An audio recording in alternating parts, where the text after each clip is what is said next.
আসসালামু আলাইকুম, সবাইকে শুভেচ্ছা। এই যে সবুজ বাগিচা দেখছেন, আসলে এটা বাগিচা নয়, পুকুরের পাড়ের গাছ।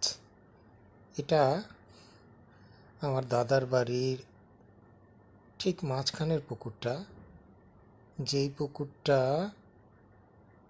গত নভেম্বরে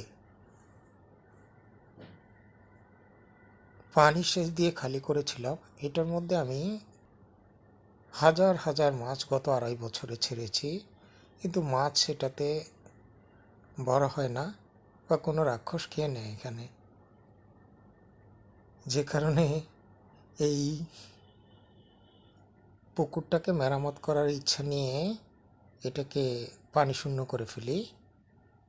তারপর সেটার কাদা সরিয়ে নেওয়ার চিন্তা থেকেই মূলত যেন পুকুরটা চাষযোগ্য হয় এই পদক্ষেপ নিয়েছিলাম।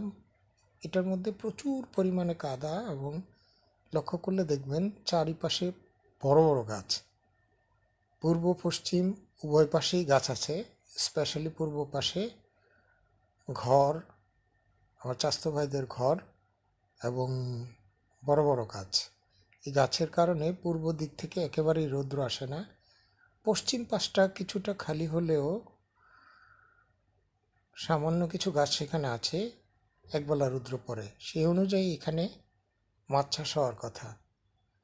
কিন্তু একটা বিখ্যাত কথা আছে, বেড়া যদি ক্ষেত খেয়ে ফেলে তাহলে ফসলের উন্নতি হওয়ার সুযোগ নেই। তো এই পুকুর এবং এই বাড়ি মাছ চাষের ক্ষেত্রেই অনেকটা এরকম। আর নভেম্বরের দিকে পুকুরটা পানি সেচ করে সরিয়ে দেওয়ার কারণ ছিল, আশা করেছিলাম যে নভেম্বর, ডিসেম্বর, জানুয়ারি, ফেব্রুয়ারি, মার্চ, এপ্রিল পর্যন্ত তো শুষ্ক সময়, তলাটা শুকিয়ে যাবে, ফেটে যাবে, তাহলে নিচের কিছু কাদা বা মাটি সরিয়ে নিলে ভবিষ্যতে মাছ চাষ করা সম্ভব হবে। কিন্তু দুর্ভাগ্যের কথা হচ্ছে এই পাশেই একটা খাল থাকার কারণে সেখান থেকে পানি চুইয়ে এসে আবার পানি ভর্তি হয়ে গেছে। পুকুরটার প্রতি লক্ষ্য করলে দেখবেন আপনার পুকুরটার স্লোপটা কিন্তু চমৎকার আছে। একটাই সমস্যা, ভেঙে গিয়ে পাড়ে বিভিন্ন ধরনের গর্ত তৈরি হয়েছে, যে গর্তগুলোর মধ্যে বিভিন্ন সরীসৃপ জাতীয় প্রাণী, গুইসাপ, এগুলি লুকিয়ে থাকতে পারে। ফলে এখানে মাছ ছাড়লে মানুষ, যদিও সবচেয়ে বড় ভয়ঙ্কর প্রাণী, মানুষ ছাড়া এরাও খায়, ফলে সমস্যা হয়।